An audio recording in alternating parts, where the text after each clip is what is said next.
Okay, welcome everyone. I think we'll get started.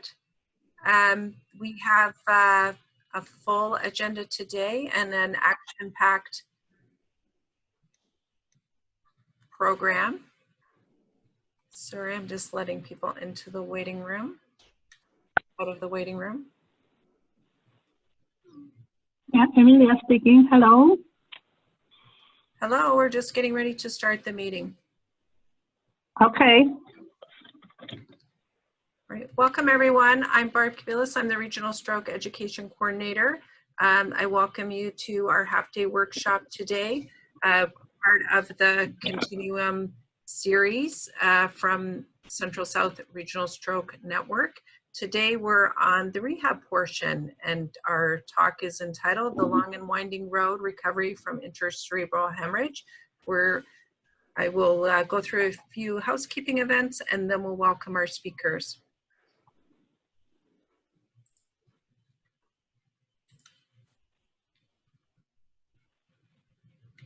Okay. I'm just letting people into the...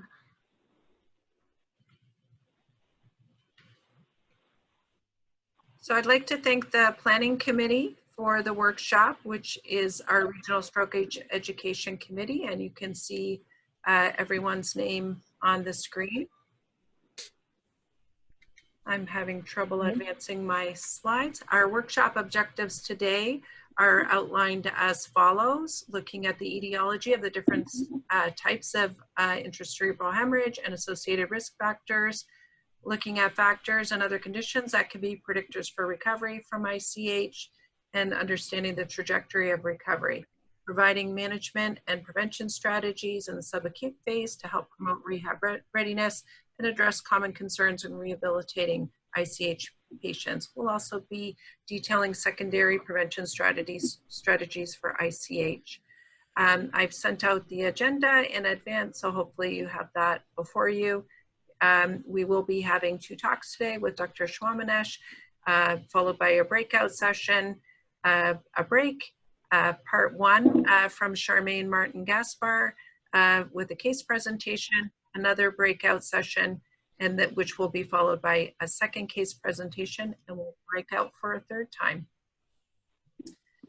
I'd like to introduce Dr. Ashkan Shoamanesh. He is a stroke neurologist and the founding director of the Hemorrhagic Stroke Research Program within the Stroke and Cognition Program at the PHRI, Population Health Research Institute at Hamilton Health Sciences. He completed his residency at the University of British Columbia, followed by fellowship training at the Boston University School of Medicine, Framingham Heart Study, and Harvard Medical School.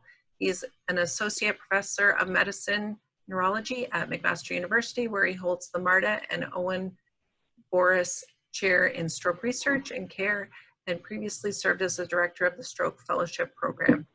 His main research focus is the characterization of hemorrhage-prone cerebral small vessel disease and the optimization of clinical care in this patient population. Dr. Shoamanesh has published a large number of manuscripts in leading scientific journals, and he has been awarded the most prestigious early career awards in stroke granted by the American Heart and Stroke Association. I didn't realize you're going to read my whole online profile, Barb. I think is that enough? This associate professor of neurology is fine. Thanks. I would like to emphasize that you're the lead author on the acute hemorrhage best practice guidelines that have just come out with heart and stroke. With that abbreviated introduction, I welcome Dr. Ashkan Shoamanesh, and I will stop sharing my screen and allow you to share yours. Great. Well, thanks very much for the kind introduction, Barb, and for the opportunity to be here to talk to you about stroke and particularly stroke related to ICH. I think it's great to always see focus on intracerebral hemorrhage in talks and academic ventures, because although it is the most severe of all strokes in terms of death and disability, it actually receives the least attention. So I think the more we can do to empower ICH survivors and ICH patients through education like this is much appreciated. So the discussion today that I'm going to be presenting is etiology of ICH, some risk factors. I'll go a little bit into the acute management and then secondary prevention. We're going to define the causes and risks of ICH, the risk factors for ICH, review the acute management, and then discuss some secondary prevention measures. So semantics can be, or the nomenclature can be a little bit confusing when it comes to intracerebral hemorrhage. So I'll just kind of review it. So intracranial hemorrhage is an umbrella term that encompasses all the bleeding in various compartments in the brain, and from an outside-in approach, that could be in the extradural space, then subarachnoid, extradural, subdural, then subarachnoid, and then intraparenchymal bleeds. And we usually split that up into lobar and deep hemorrhages because most deep hemorrhages in the elderly occur from hypertensive arteriopathy, whereas most lobar hemorrhages in the elderly occur due to cerebral amyloid angiopathy, and we'll be discussing what those two entities are and what it means in terms of recurrence risk, and Charmaine will be leading most of that discussion. And then intraventricular hemorrhages as well. When we talk about hemorrhagic stroke, we're talking about subarachnoids, intraventricular and intraparenchymal hemorrhages. So we're excluding subdurals and epidurals. So that's the kind of umbrella term of hemorrhagic stroke. And then when we talk about intracerebral hemorrhage, we're really just talking about bleeding in the parenchyma itself. And some of category or some of the schemes will also include intraventricular hemorrhage in that definition. But really our focus today is going to be intracerebral hemorrhage, so bleeding into the brain tissue itself rather than any of the other compartments. And intracerebral hemorrhage most often occurs from hypertensive arteriopathy, and that when in long-standing high blood pressure or very severe acute bouts of blood pressure, for instance, in the context of press or cocaine use, etc., can cause rupture of these small penetrating arteries at the base of the brain and cause bleeding. And that's where most bleeding due to hypertension occur, but they can also be lobar. And they account for about 15 to 20% of all stroke, or the incidence is 20 to 25 per 100,000 in Western populations. However, this is expected to increase with our aging demographics as the underlying small vessel diseases that contribute to ICH are all age-related. In Eastern populations and Southeast Asian populations, the incidence reaches 50 per 100,000, so almost double that of Western populations. Grave outcomes, about 55% mortality at 1 year. Only 25% of patients resume independent life, and a third of ICH survivors go on to demonstrate progressive cognitive decline. And this translates to significant cost to our healthcare system, ranging anywhere between $11,000 to $260,000 per hospitalization alone. So what are the etiologies underlying ICH? Well, the biggest bang for your buck, or the biggest contributor, is hypertensive arteriopathy. That accounts about 50% of all ICH. Cerebral amyloid angiopathy is about a fifth. Vascular malformations, 14%, and then other about 12%. And other is basically anything from head trauma, intracranial tumors, bleeding disorders, CNS vasculitis, sympathomimetic agents like cocaine, an entity called reversal cerebral vasospasm, Moya-Moya syndrome, bleeding into a stroke from a blood clot or an infarct, infective endocarditis, and then rarely some genetic diseases. However, when you look at younger patients, the etiology proportions change a bit. So you still have hypertensive arteriopathy leading the causes at 34%, but you don't see cerebral amyloid angiopathy really until the age of 55.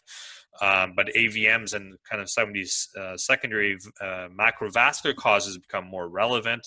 So AVMs, cavernovas, cerebral sinus thrombosis, so having a clot in the veins and then bleeding into a stroke that results from that. Drugs and toxins also make up a good chunk in addition to some of the other factors we discussed earlier. This is data from the Interstroke study, which is the large case control study done across 32 countries and led through the Population Health Research Institute at the Hamilton Health Sciences, where here they have 3,000 ICH cases, and when you compared ICH cases to controls, you find that really hypertension is the biggest risk factor for ICH, accounting for 56% of the population attributable risk, followed by lack of regular physical activity. 25% is contributed by unhealthy diet, psychosocial stress as well, 25%, elevated waist to hip ratio, current alcohol intake, and current smoking. And these 7 risk factors or modifiable risk factors accounted for 87% of the population attributable risk of ICH globally.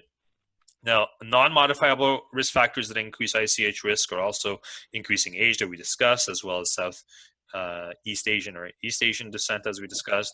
Low cholesterol levels, interestingly, and a lot of epidemiological data has demonstrated an increased risk of ICH, and we'll talk about that, about how that pertains to using statins in people who have had an ICH, people who have underlying bleeding diathesis, antithrombotic medications, and then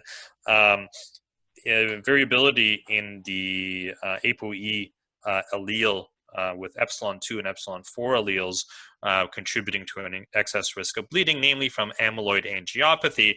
And some of you may recognize that the epsilon 4 allele is also a risk factor for Alzheimer's disease, and that's because the beta amyloid protein, which may be transported by these proteins that get transcribed from these alleles, has very similar, is only about 2 amino acids different than the type of amyloid that sticks to the blood vessel wall rather than being deposited in the brain parenchyma in the context of Alzheimer's. And there is a high concordance of actually Alzheimer's disease in patients with cerebral amyloid angiopathy. So how do these bleeds present? Well, relative to ischemic stroke, these are kind of the 5 factors that are more common in ICH patients. So patients with ICH are much more likely to present with extremes of blood pressure with systolics often higher than 220. 50% will present with decreased level of consciousness. 40 to 50% will have nausea and vomiting. 40% will have sudden severe headache. And then as opposed to ischemic stroke, where seizure at onset only occurs about 1 to 2% of patients, 10% of patients with ICH will have seizure at onset. And then they'll have various different neurological impairments relative to the location of the bleed, and that's no different than what we see in ICH. I'm sorry, in ischemic stroke rather. So if someone were to have a deep bleed, they'll have more motor and sensory manifestations and less language or higher cortical functions like visual fields would be more intact, etc. If someone has a lobar bleed, they'll be more likely to have cortical features like aphasias or neglect, or visual field deficits or gaze preferences. People who have lobar ICH due to the cortex getting irritated are also more at risk of seizure, and because the meninges overlying them also get irritated, more likely to get headache. And then if you have posterior circulation bleeds in the brainstem, more likely to have decreased level of consciousness, kind of crossed findings where you have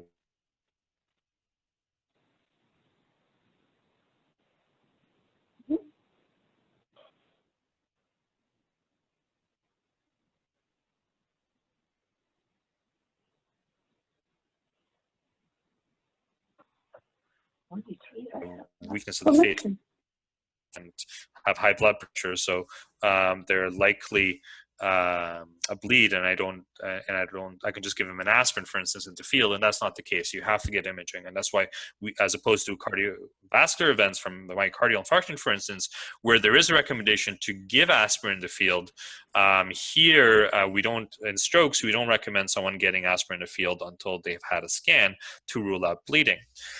These are different locations where bleeding can occur. Most occur in deep gray matter or the putaminal bleeds. Lobar ICHs are the second most common, then thalamic bleeds, cerebellar bleeds, pontine bleeds, and caudate bleeds. And rarely you'll get a bleed outside of these key areas. So when you see a deep hemorrhage in the basal ganglia, over 90% of bleeds are going to be due to hypertensive arteriopathy. Whereas if you see a cerebellar hemorrhage, you'll find that 80% are due to hypertensive arteriopathy, but 14% can occur due to cerebral amyloid angiopathy, and 7% are unknown. If you look at lobar hemorrhages, in all comers, hypertensive arteriopathy still prevails, about 50%, but 30 to 40% are due to cerebral amyloid angiopathy, 17% are due to trauma, etc. But if you look at those over the age of 60, 3/4 of lobar hemorrhages are due to cerebral amyloid angiopathy. So odds are if you see a lobar bleed in an elderly person, they're much more likely to be due to CAA than any other cause. And that's important to differentiate between CAA and deep hemorrhages, namely due to the fact that patients with CAA-related bleeds are at much higher risk of having future bleeds. So the annual event rate of having a recurrent bleed from CAA is anywhere between 5 to 10%, whereas if someone were to have a deep hemorrhage from hypertensive arteriopathy, the risk is about 1 to 2% per year. Some of the flags on imaging that may make you think that there may be something else going on, and this isn't just a spontaneous blood vessel rupture, but rather there may be a tumor underlying it, or it's kind of hemorrhagic infarction from a ischemic stroke, or cerebral sinus venous thrombosis, is if you see that early on someone has way too much edema. So for instance, in the first 6 hours, you see somebody who has a lot of edema relative to the size of the bleed, such as in this case, which is due to cerebral sinus venous thrombosis. So when do you get a CT angiogram to rule out an underlying condition? Well, when you look at predictors of finding something, a cause other than spontaneous small vessel disease contributing to bleeding, and you find that the biggest predictor of finding something is younger age. So if someone's less than 50, there's about a 50% chance of catching something on a CT angiogram. In women, it's about 15%. In patients with lobar intracerebral hemorrhage, is about 1 in 5 they'll find something. Similar in infratutorial hemorrhages. If there's associated intraventricular hemorrhage or subarachnoid hemorrhage, about a quarter of patients you'll find something. And if they're known to have a history of hypertension and they don't have any impaired anticoagulation, so they're not on any blood thinners, then about 20 to 30% detection rate. Where the risk is low, but still about 1 in 20, is in people who are over the age of 70. If they have a deep hemorrhage in the gray matter, like the putamen or basal ganglia that I showed you earlier, if they're known to have high blood pressure or known to have impaired coagulation, like if they're on warfarin or a direct-acting anticoagulant. Another thing that has emerged is whether somebody has underlying cerebral small vessel disease, and I'll tell you what that is in a sec. So in this study called the diagram score, which was generated from this particular study, if you compare a location of bleed kind of stratified by age and whether they had small vessel disease or not, it really affected your chance of finding something on a conventional digital subtraction angiography, in that if someone was, let's say, between the ages of 18 to 50 years old and they had a deep bleed, but there was evidence of small vessel disease, your chance of catching something was only 2%. Whereas if they had no small vessel disease on their MRI, then the chance increased to about 17%. For a lobar hemorrhage, where you have a higher chance of detecting something on imaging, that percentage went from 13% to 55% in the absence of markers of small vessel disease. And in the posterior fossa, that went up to 3/4 of cases. Similar kind of pattern, but a bit more attenuated in terms of overall percentages in patients aged 51 to 70. They didn't look at anyone over the age of 70 in this study, which is one of the limitations. But again, the presence or absence of small vessel disease did impact your detection rate. And this actually is a nice kind of representative case that I saw during my fellowship. And it was a 55-year-old man who presented with a deep bleed. He had sudden onset of progressive left-sided weakness. He had no history of hypertension or coagulopathy. And when we looked at the MRI, we didn't see any markers of small vessel disease. So what would we be looking for? We were looking for white matter disease. And I can perhaps pull an image.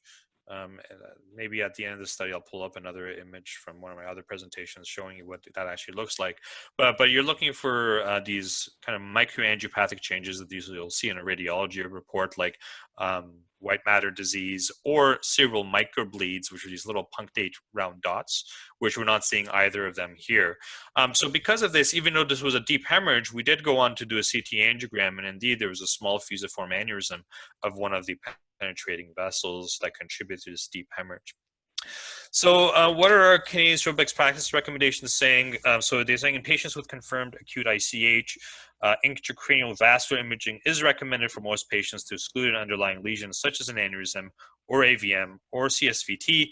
And factors that increase the yield of angiography, as we discussed, were age less than 50, female sex, lobar or infratentorial location of ICH, accompanying intraventricular hemorrhage, absence of neuroimaging markers of small vessel disease, and or absence of hypertension or coagulopathy. Another thing is when you do a CTA, you can sometimes see this spot sign, which is, if you see here, there's some contrast extravasating into that hematoma. And what that is a predictor of is about 60% of people who have this finding will go on to have expansion of their bleed. So that hematoma is still bleeding, and they're going to have bigger hemorrhages, and that may influence our decision to put them in a higher monitored setting for the first 24 to 48 hours that someone, for instance, did not have this finding. There's also some kind of non-contrast CT markers of expansion that are emerging. I won't go through all of them, but essentially if the more smooth and rounded a hematoma looks, the less likely it is to expand. The more heterogeneous and irregular the borders of a hematoma look, or the more hypodensities it has within the hematoma, the more likely that hematoma is still expanding and is going to grow. And here we say that we're sufficient. And then lastly is, well, if you've done an initial CTA and MRI and you don't find anything, well, is there any point of going on and doing repeat imaging, let's say 3 months out after their bleed, following their acute admission? And indeed, there is a proportion of patients where if you have enough clinical suspicion to go on and get repeat imaging, you'll find either an AVM or a cavernous malformation or even a tumor that was initially either compressed by the hematoma where it wasn't filling on an angiogram, or it was obscured by the hematoma on the MRI that then you'll detect. So if there is still high suspicion based on some of the factors that we discussed earlier that predict finding something on these imaging modalities, then someone would need a repeat study about 3 months out from their bleed once the hematoma has resolved to definitively rule out an underlying lesion.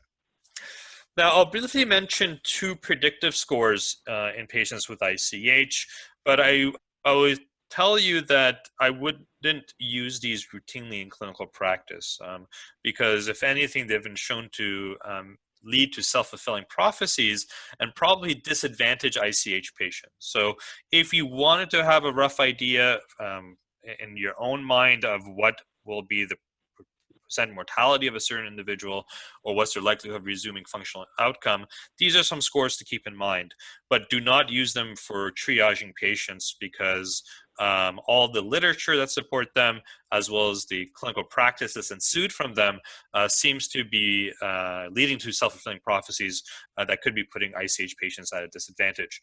But just for your own reference, so the ICH score is one of the most commonly kind of cited scores in research, and it's a score that's based on their baseline GCS or Glasgow Coma scale at presentation.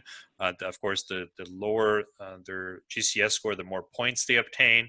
The size of the bleeding of the hemorrhage cut off at 30 cc's, greater than 30 cc's, worse outcomes relative to lower ICH volumes. If there was presence of intraventricular hemorrhage, worse outcome.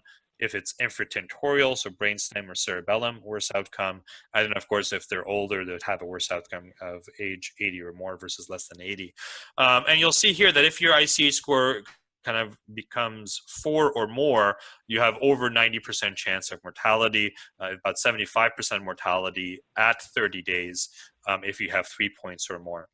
The FUNC score goes on to also predict functional independence at 90 days and mortality at 90 days, so the combination. And here, apart from ICH volume being separated down to 3 categories of less than 30, 30 to 60, and greater than 60, age is also categorized into 3 categories. They're also categorizing ICH location into 3 categories from lobar, deep, and infratentorial.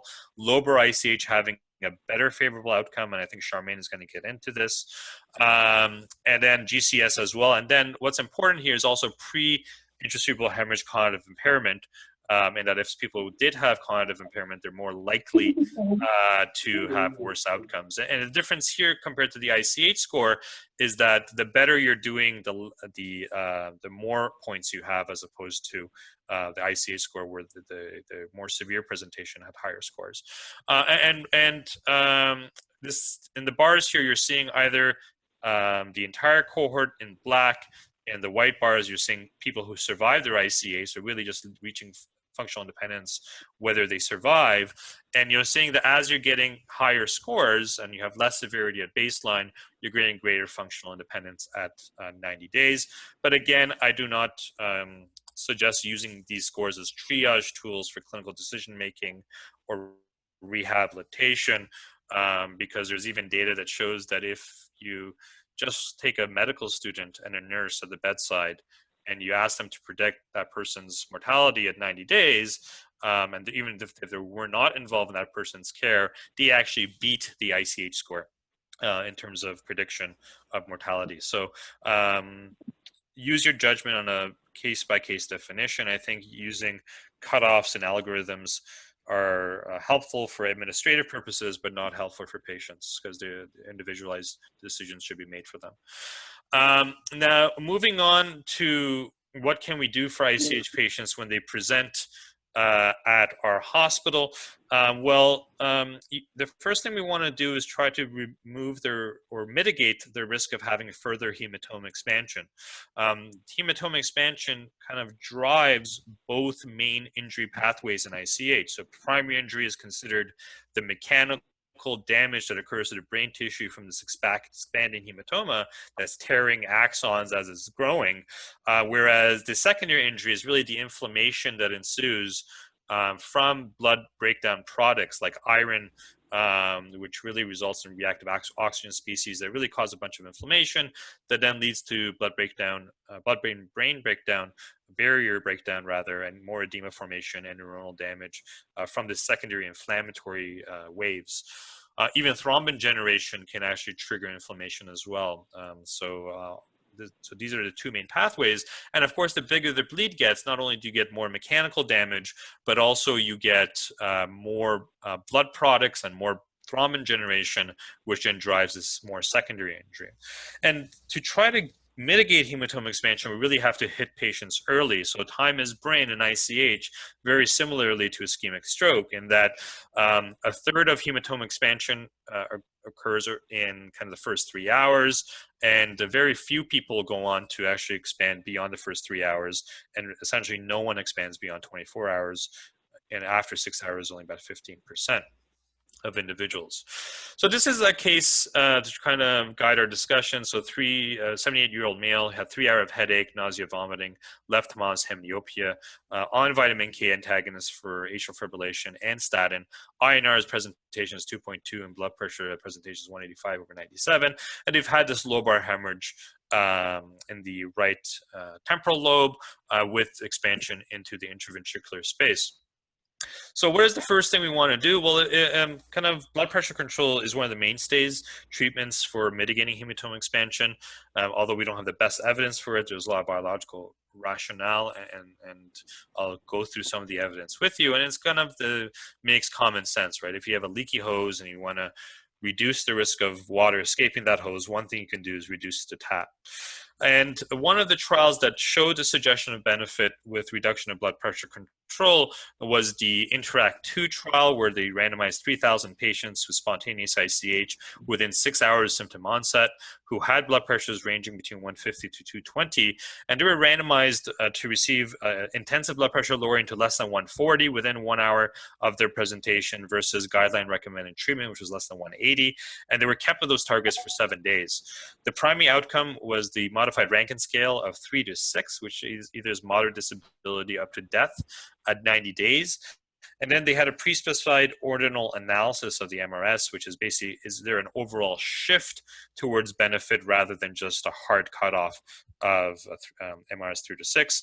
And then the rate of serious adverse events were also compared. And what they found is that in about 55 or close to 56% of people had the primary outcome of death or major disability if they were lowered to a target less than 180 versus 52% of those that were targeted to less than 140, so about a 4% almost absolute risk reduction, which would translate to a number needed to treat of about 25. But the p-value was 0.06. So there did not reach statistical significance, but a strong suggestion. When you do an ordinal shift analysis, when you're to see whether there is a overall shift towards benefits, although this is a secondary outcome that requires confirmation in a subsequent trial, there was a significant shift towards benefit if you did target blood pressures less than 140. And then if you look at a number of health-related kind of quality of life outcomes, patients who had lower targeting across the board showed benefit in terms of having greater quality of life. There was then a subsequent trial called the ATAC-2 trial, which lowered patients to, again, with the target was less than 180 versus less than 140. They used IV nicardipine, however, which dropped their blood pressures very precipitously to the point that actually it ended up being a trial comparing 140 to 130 rather than the intended target of somewhere between less than 180 versus less than 140. And in reality, this ended up being a negative trial. And I think the main difference is that they overshot their targets, right?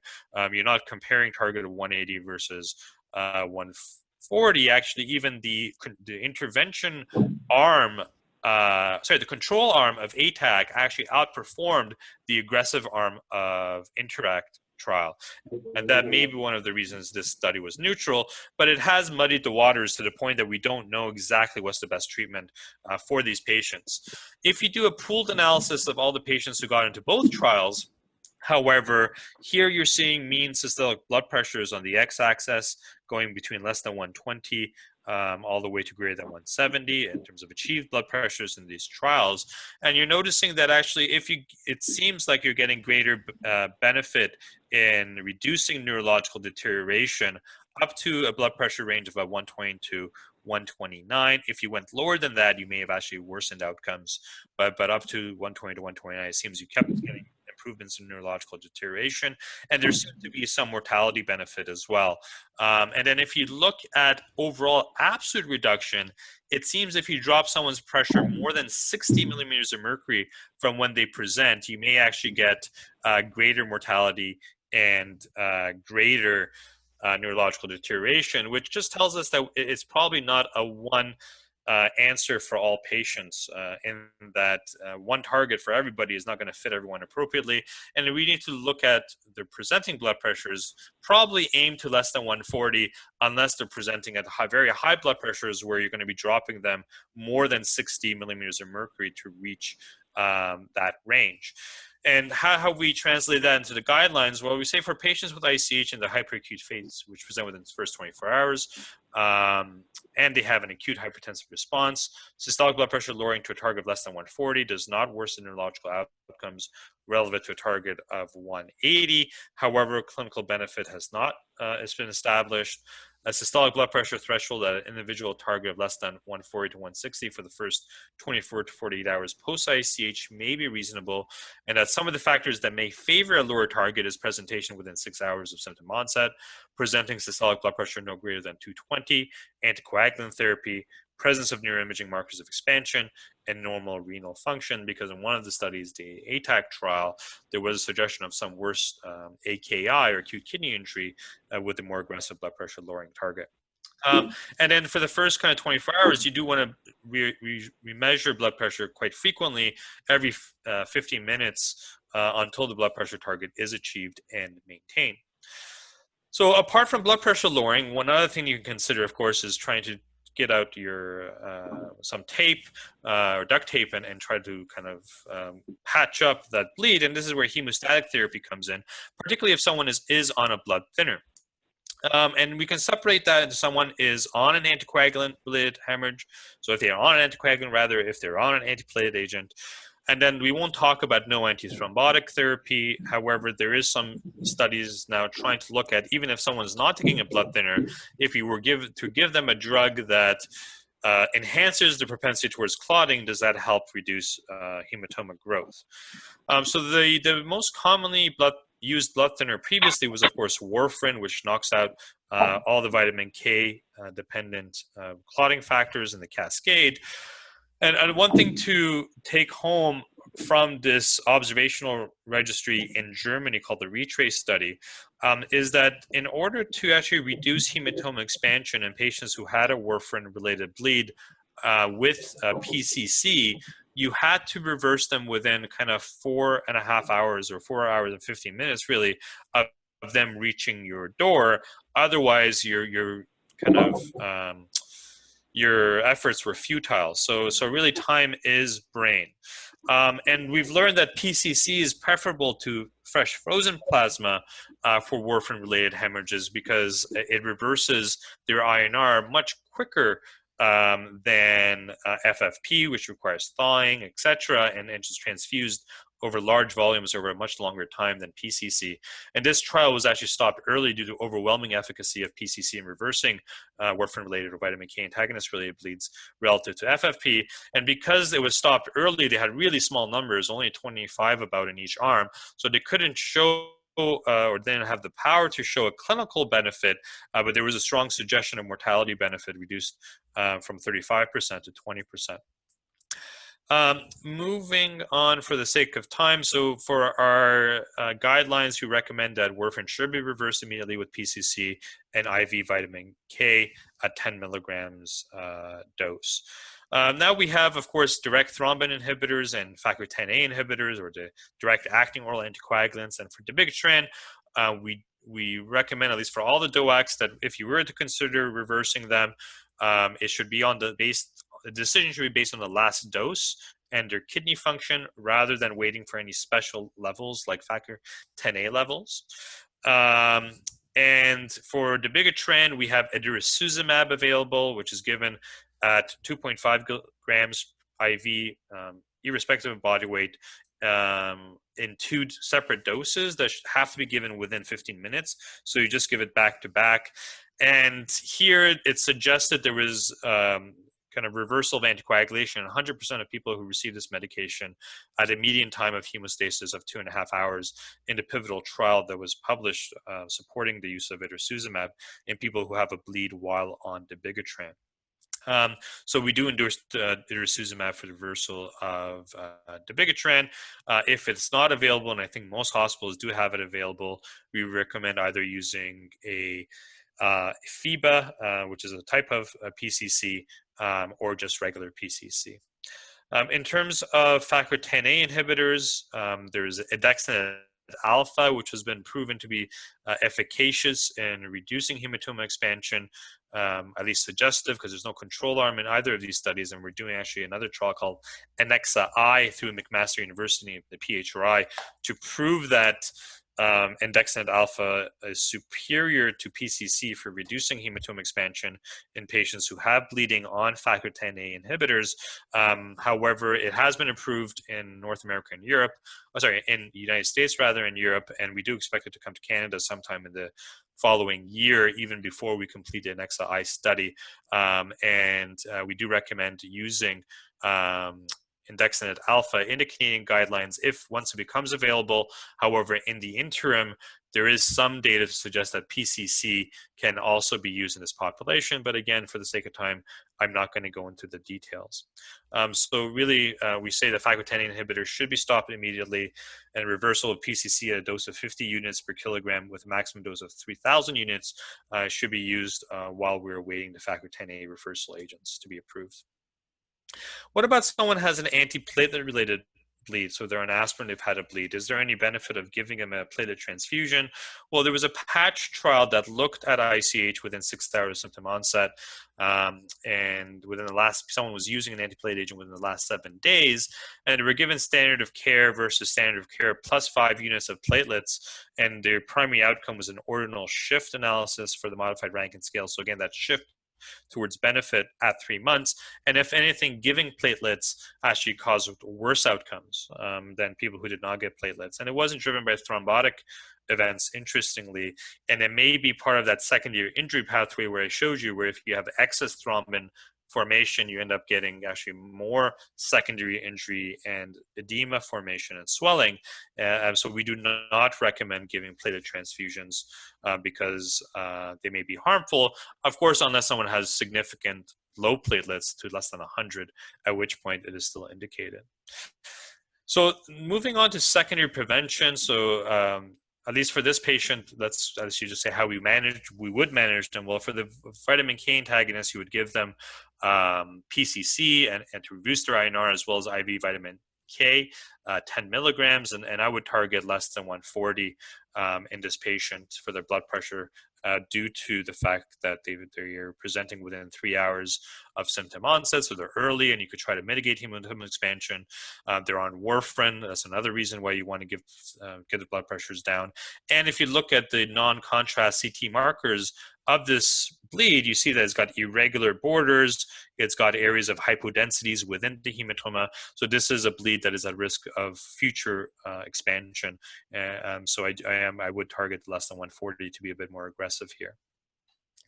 Now, moving on to secondary prevention. Well, what are the things we can do to mitigate the risk of recurrent bleeding? Well, this is a data just showing in ICH survivors, the risk of recurrent ICH, whether someone had a lobar ICH on the top versus non-lobar ICH on the bottom, and what it looks like for systolic and diastolic blood pressures that they had during follow-up relevant to recurrent events. And you see that as soon as you start climbing kind of above 120 over 129, you start seeing an increase in recurrent bleeds, both in a lobar location and non-lobar location. And also, if you look at diastolic pressures, kind of as soon as you start getting above 89, you're starting noticing an increase in bleeding for lobar ICH, and perhaps even sooner, anything above 80 for non-lobar ICH. And this was a randomized trial called the PROGRESS trial, where all stroke were eligible, both ischemic and hemorrhagic strokes were eligible to get into this study. And they randomized patients to receive perindopril plus minus indapamide, so a ACE inhibitor with a diuretic. And what they showed is that overall with that combination relative to standard management, you reduce the blood pressure by 9 over 4 millimeters of mercury. And that translated to an overall 50% reduction in recurrent hemorrhage during follow-up. And actually, there was maybe even a suggestion of greater benefit in people that had bleeding due to cerebral amyloid angiopathy, but there were small numbers on broad confidence intervals, so that may be a false finding. And then in the SBS3 trial, which was led by Oscar Benavente and Robert Hart, who are both now in Canada, although they started this study while they were both working together in San Antonio, where they took patients who had ischemic strokes from cerebral small vessel disease, so lacunar strokes, that share a common underlying etiology with most intracerebral hemorrhage, that being hypertensive arteriopathy. And if you randomize them to a target systolic blood pressure of less than 130 versus a target systolic blood pressure of 130 to 149, you reduced ICH by 63%. Which was statistically significant. So based on these findings, we do recommend a long-term blood pressure target and is less than 130 over 80. So when do you start implementing that target? I would say anytime after 72 hours, if the patient is stable, you can start implementing this target and gradually, this doesn't have to be a hard target where you're giving PRNs to achieve it like you would in the first 48 hours, for your acute ICH blood pressure target. This would be more something that you would gradually titrate the blood pressure medications over time to reach this target. But ideally, you would want them to reach this target consistently before they leave hospital, and that's what we aim on our stroke unit. If they haven't, or you're seeing someone in an outpatient setting, I universally recommend that people use a blood pressure cuff at home and take a blood pressure diary, and then I review their blood pressures every couple of weeks over the phone and call their pharmacy to get their medications titrated as needed to attain this target, because it's going to give you your biggest bang for your buck, a 50% reduction in their bleeding. What about the concept of antithrombotic resumption, which is a challenging dilemma because on the one hand, you want to reduce the vascular events like MI and ischemic stroke that occur from thromboembolic and vaso-occlusive diseases that indicate blood thinners, but then you have to weigh that against the potential of that individual having another bleed or being at a higher risk of having another bleed, but also larger bleeds if they were to occur on a blood thinner. They may have worse death and disability. So the RESTART study was an interesting study in this regard, in that they randomized about 500 individuals to receive aspirin, Plavix, or Agranox after their ICH relative to avoiding antiplatelet therapy altogether. And interestingly, they found, if anything, there was a suggestion of less ICH recurrence with antiplatelet use, so 49% risk reduction with a p-value that was close to statistical significance at 0.06. It's uncertain whether this is a true finding. 500 patients was still a kind of a pilot trial. It didn't have the power to definitively show it. But even if you look at the 95% confidence interval, the upper limit reaches 1.03. So at most, there's a 3% increased risk of bleeding with antiplatelet agent versus not.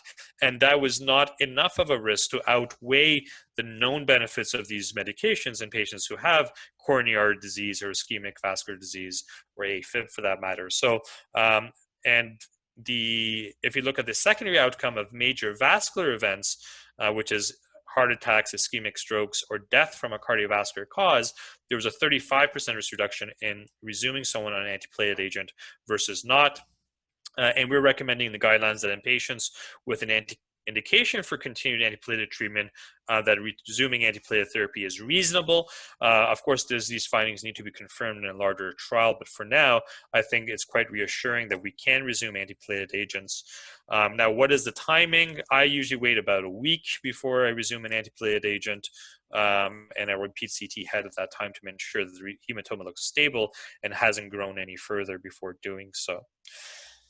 Now, that's antiplatelet therapy. What about anticoagulation therapy? Again, no good randomized data here, although we do have randomized data for the antiplatelet question now that was published in 2019. Patients with ICH were excluded from all randomized trials that looked at the benefit of anticoagulation, for instance, in the context of AFib, relative for the benefit of stroke prevention. So we don't have any randomized data, and we don't have any good guidelines on the matter. What we do have is some observational data, and this is a meta-analysis of all the observational literature that has been published up to 2017. And you'll see that resuming anticoagulants, and in these cohorts, over 90% were being resumed on anticoagulants with warfarin. There was a 66% reduction in ischemic stroke relative to no anticoagulation, which is expected from what we know about the effect size of anticoagulation in diseases like AFib. What is unexpected that we're seeing in this observational data is that we're not seeing any increase in the risk of someone having another bleed if they were to be on an anticoagulant with warfarin. Now, there may be reasons why this is a true finding similar to the kind of provocative findings that we saw in the RESTART trial, but you have to remember this is observational data, and there's physician practice driving decision-making, so that they're probably selecting patients that are safer to be put back on a blood thinner. Patients who are at high risk of having a recurrent bleed are not being put back on a blood thinner, and then you're getting this artifact of safety. And this is why really randomized trials are the holy grail of having firm evidence for clinical practice, because the randomization process takes away all the physician decision. It takes away all the other kind of potential confounding variables that may be biasing the results, as long as enough people get tested and randomized in that study.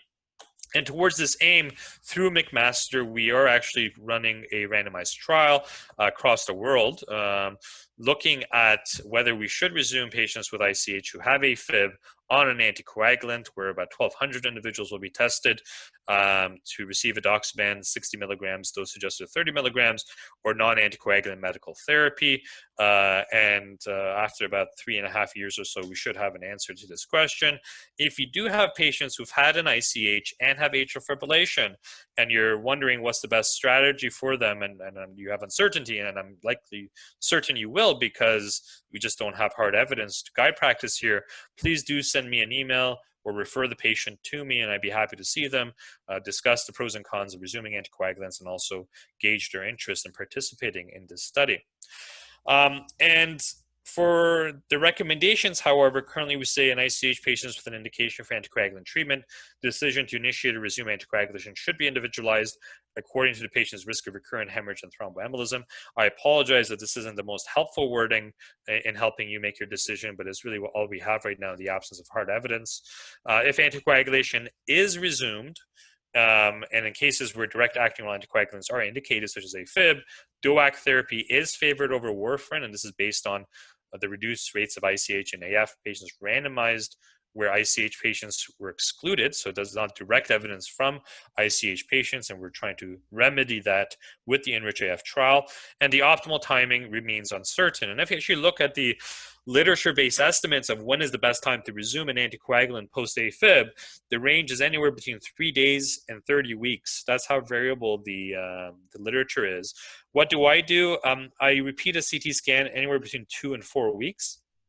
And what I'm looking for is not so much for the bleeding to have resolved completely, but more so that the density hasn't gotten any worse, and that the density is starting to resolve a bit, that it looks a little bit less dense and less bright on that repeat scan at 2 to 4 weeks relative to their baseline scan. And if I see that, then I feel comfortable resuming anticoagulants at that time. And of course, if I do, I always will use a DOAC where I can use it because of the favorable safety profile relative to warfarin.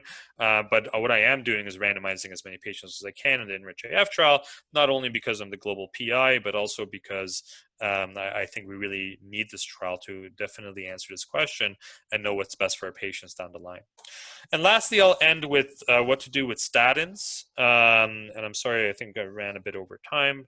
But as I mentioned, reducing cholesterol or lower cholesterol levels have been associated with an increased risk of ICH in epidemiological literature. In the Sparkle study, which was randomized patients with stroke, to receive atorvastatin 80 versus control for secondary prevention, there was about a 1.7-fold increased risk of having a recurrent ICH in those people who received atorvastatin versus those who did not. And that magnitude of effect was actually maximized in patients who had small vessel disease like lacunar strokes, or patients who had ICH at baseline, where the risk was increased 4 to 5-fold. So we say that there's no role for statin therapy in the secondary prevention of ICH. So we sometimes see this in community, that someone has a stroke, and for stroke prevention, someone gets started on statin, which is incorrect. Statins are only indicated for patients with ischemic stroke, not ICH. However, there are people that have comorbid indications for statin therapy after an ICH. And in those people, we say the decision should take into account the patient's overall thrombotic risk, as well as the increased risk of ICH with statin therapy. What do is, if someone has had a prior symptomatic MI or has had a prior symptomatic ischemic stroke, I continue their statin therapy. If they have not had a previous symptomatic event and they're on statins for primary prevention or to reduce their LDL, I take them off statins, and sometimes we'll consider ezetimibe as a substitute. And I'll also mention that we're doing another trial called the Saturn study, where patients who have an ICH within 7 days, and lobar ICHs in particular, will be randomized to continue to statin versus not. So hopefully we'll have an answer for this question as well in 2 or 3 years down the line. So I'll stop there for questions before the breakout session. Thank you. Thank you, Dr. Shoamanesh. I do encourage you to ask your questions. That was a lot of information. Yeah, sorry. No, I loved it. Please put your question in the, I think there's a Q&A box. No, there isn't. Put your question in the chat, or if you would just like to unmute and ask your question, we welcome that as well.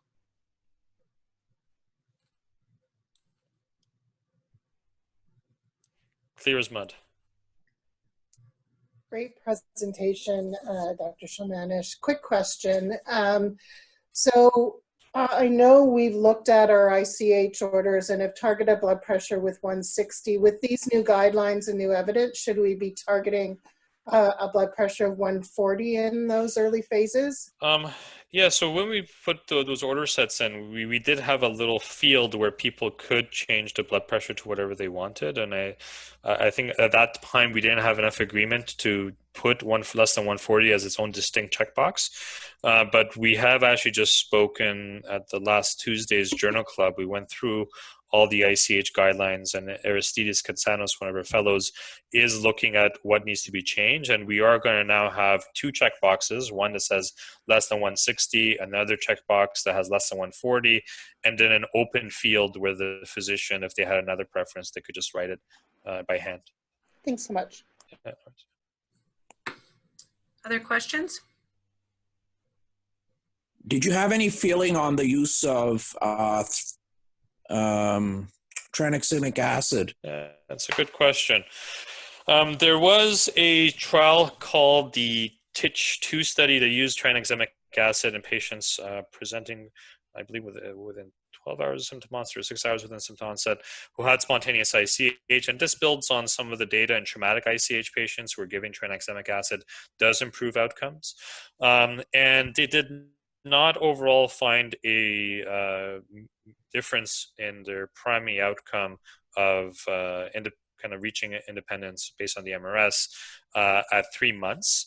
However, there was a subgroup where if the patients had blood pressures presenting less than 170, they did have benefit, but subgroup analysis could be chance, and there is subsequent trials now being planned or already underway looking at a earlier time window and in patients that have adequate blood pressure control to see whether there is benefit of tranexamic acid. I think the advantages of tranexamic acid is that it's safe. We don't see an increased risk of thrombotic events with it. And two, it's cheap. So although I don't think the evidence was there for us to make a guideline recommendation, I do use it in my clinical practice in patients who present early, who are within 6 hours, who have adequate blood pressure control, where I'm able to get the blood pressures down, and who have imaging markers of expansion, like if they have a spot sign or if they have a heterogeneity or irregular borders that I discussed. If I see any of those things, I will use it, but it is not it's not a standard practice across the board. So would you use the same timing to start warfarin if a patient has a mechanical valve? It's a good question.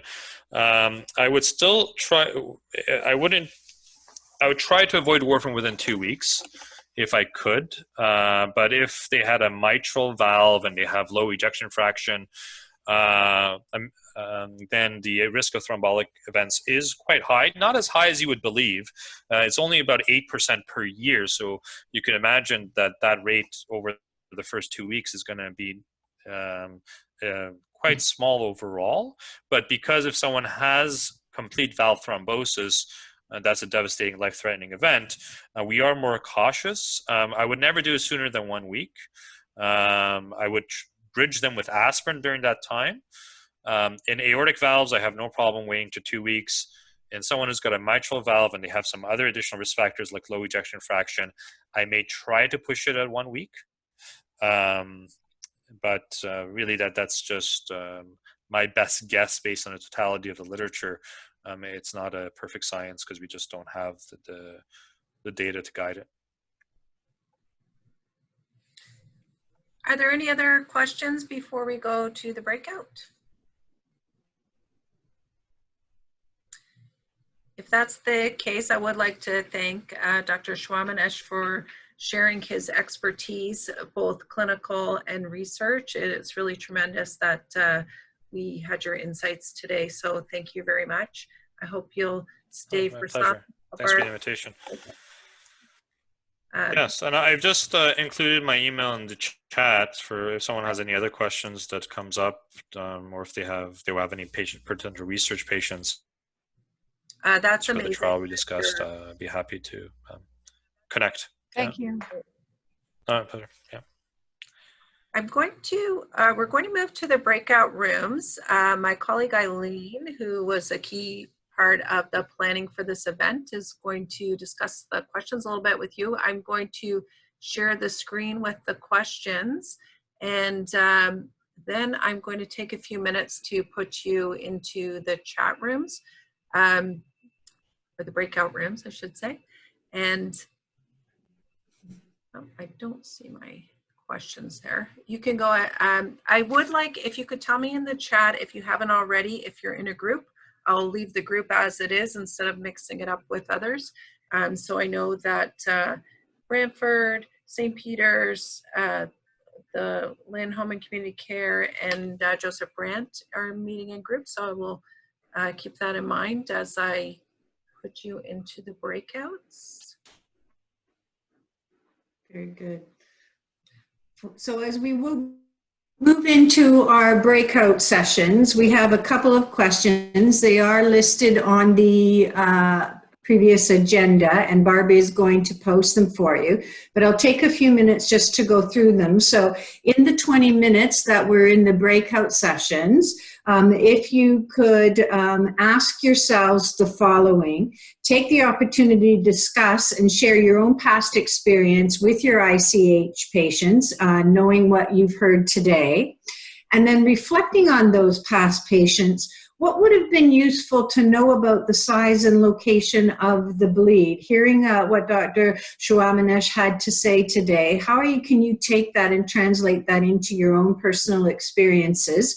And how would this have changed your approach? What are some of the nuggets that you heard today that you can translate into your own clinical practice? And of what you heard today, is there anything that was presented that would now influence your approach to treatment? What has changed for you, or how would you do anything differently? So if you can give that some consideration, those are the main questions. And I'm hoping Barb will be able to at least put them up on screen. If not, we can put them into the chat. So as you go